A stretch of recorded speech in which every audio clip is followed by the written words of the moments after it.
आज जरा सकाळ लवकरच झाली. दिवस 12 स्वीटकॉर्नचा पोता इला. गेले दुकानात सेटअप लावलंय. गर्दी तशी सलींचीच होती. तेवढ्यात घटना घडली. 2 पोरगे बुडं होते. स्कुबावाले करो होते त्यांना वाचव, पण काही चमाक नाही. बघा कसे बुडतात ते.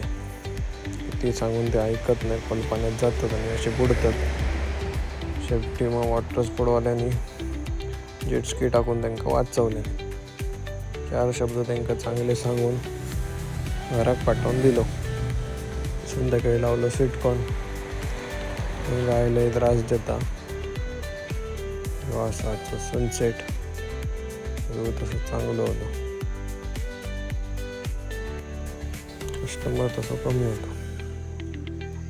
आकाशात पाखरा उडवती. आजसाठी एवढाच. लाईक करा, फॉलो करा, शेअर करा.